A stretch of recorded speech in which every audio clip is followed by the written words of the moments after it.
स्वागत है आपका नेक्स्ट आईएएस की इस खास पेशकश न्यूज़ एंड व्यूज़ में। हाल ही में भारत के थल सेना प्रमुख जनरल मनोज पांडे ने साउथ कोरिया की यात्रा की है। साउथ कोरिया के साथ भारत के संबंध प्राचीन काल से ही रहे हैं। न्यूज़ एंड व्यूज़ में आज भारत साउथ कोरिया संबंधों की चर्चा करेंगे।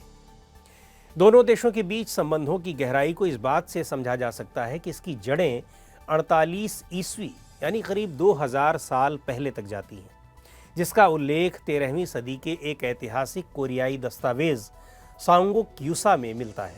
बहरहाल बात यदि आधुनिक समय की करें तो दोनों देशों के बीच 1973 में डिप्लोमेटिक रिलेशंस एस्टेब्लिश हुए, जो समय के साथ बढ़ते बढ़ते और मजबूत होते गए और 2015 में स्पेशल स्ट्रेटजिक पार्टनरशिप के लेवल तक पहुंच गए। यानी कूटनीतिक संबंधों के लिहाज से देखें तो 2023 में दोनों देशों के डिप्लोमेटिक रिलेशंस के 50 साल पूरे हो गए। भारत और दक्षिण कोरिया के बीच कई स्तरों पर कोऑपरेशन है। इकोनॉमिक कोऑपरेशन के क्षेत्र में भारत में प्रत्यक्ष विदेशी निवेश यानी एफडीआई के लिहाज से साउथ कोरिया का स्थान 13वां है। अप्रैल 2000 से दिसंबर 2022 के बीच साउथ कोरिया से भारत में करीब 5.4 बिलियन यूएस डॉलर के इन्वेस्टमेंट हुए हैं। सैमसंग, एलजी और हुंडई साउथ कोरिया की ही कंपनियां हैं, जिन्होंने भारत में मैन्युफैक्चरिंग और सर्विसेज फैसिलिटी स्थापित की हुई है।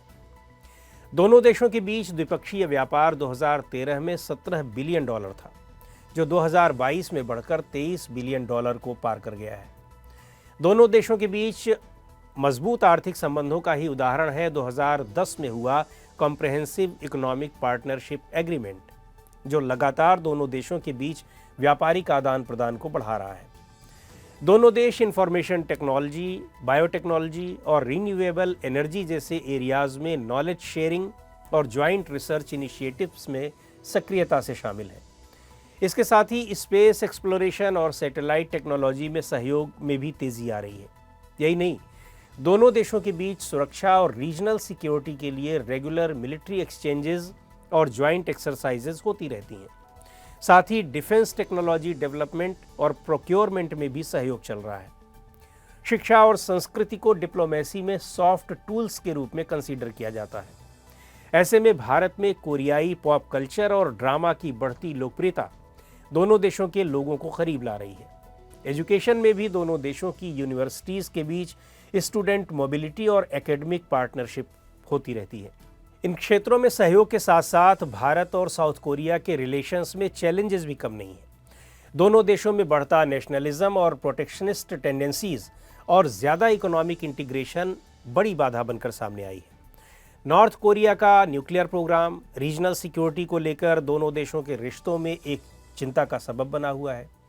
इससे भी ज़्यादा महत्वपूर्ण नॉर्थ कोरिया, चीन और रूस के बीच जो नए रिश्ते उभर रहे हैं, उसने भी रीजनल सिक्योरिटी और भारत साउथ कोरिया संबंधों के सामने चुनौतियां खड़ी की हैं। किसी मसले पर दो या दो से ज़्यादा लोगों की अलग अलग राय हो सकती है, लेकिन सभी के सामरिक हितों की रक्षा के लिए ज़रूरी है कि उन्हीं के बीच संभावनाएं तलाशी जाए।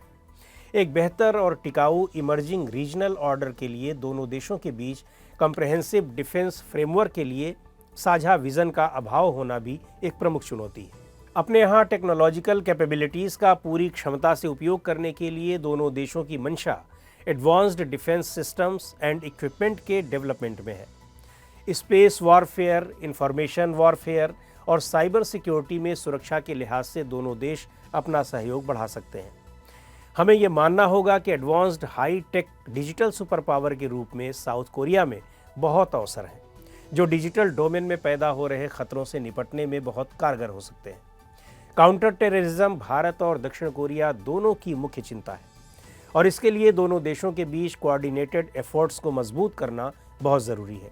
हिंद महासागर में दोनों देशों के हितों को देखते हुए इस इलाके में ज्वाइंट पेट्रोलिंग और इंफॉर्मेशन शेयरिंग सहित मेरीटाइम सिक्योरिटी में सहयोग करने की संभावनाओं पर काम करना अभी भी बाकी है।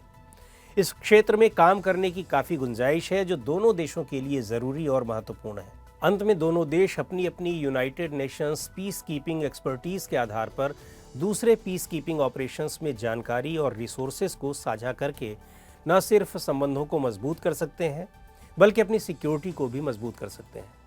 भारत और दक्षिण कोरिया का अगला पड़ाव बाइलेटरल कोऑपरेशन से कहीं आगे जाकर संबंधों में पैराडाइम शिफ्ट लाकर नई विश्व व्यवस्था में अपनी भूमिका को और मजबूत बनाने का होना चाहिए।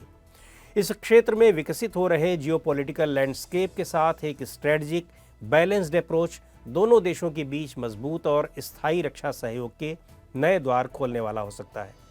इस तरह कुल मिलाकर देखा जाए तो भारत और साउथ कोरिया मजबूत और बहुआयामी संबंधों वाले देश हैं।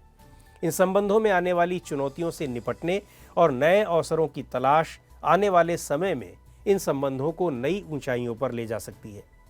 तो आज के इस अंक में इतना ही। अगले अंक में फिर मिलेंगे एक नए विषय के साथ। आपको यह कार्यक्रम कैसा लगा कमेंट करके हमें ज़रूर बताएं।